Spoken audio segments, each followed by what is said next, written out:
Il avait de grandes moustaches, taillées dans la queue d'une vache. Comme il ne les peignait jamais, les coccinelles s'y cachaient. C'était un grand-père super, tarte aux patates et pipe en terre. Il savait faire n'importe quoi, tourte à l'oseille et pipe en bois. Cette chanson, j'ai jamais su d'où elle venait. Et j'ai fini par comprendre. J'ai compris ça quand Christiane est montée dans ma voiture. Entre Grenoble et Lyon, on a à peu près 1 heure de trajet, et on discute avec Christiane. Et moi, j'aime beaucoup discuter, j'aime beaucoup poser des questions. Et forcément, je lui dis, bah écoute, Christiane, tu faisais quoi avant comme boulot?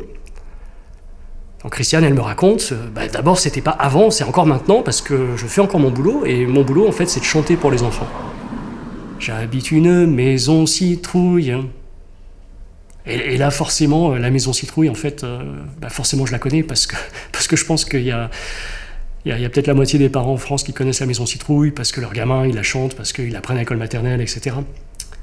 Donc forcément, je suis assez impressionné d'être à côté de la dame qui chante la maison citrouille. Elle me dit, ouais, sur le même disque, il y en avait une autre qui a bien marché aussi, c'est le Grand-Père Super.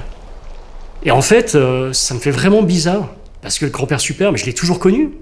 Mais c'est vraiment cette chanson, tu la connais par cœur, tu sais plus vraiment d'où ça vient, tu la chantes à tes gamins tous les jours, et en fait, tu t'es jamais demandé de qui c'était, quoi. Bah si, en fait, c'est Christiane Auriol. Et quand elle me dit ça, tout d'un coup, c'est un peu...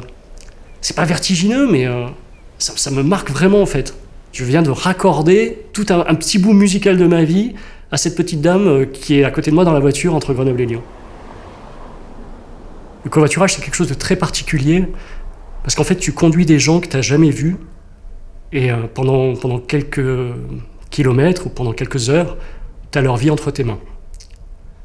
Et je trouve que ça te donne une responsabilité qui est immense.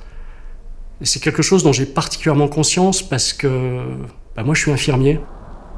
Ça veut dire que je me suis occupé pendant des mois de patients qui avaient eu des accidents de voiture, des accidents de moto, qui avaient eu des traumatismes crâniens, qui étaient paraplégiques, qui étaient tétraplégiques.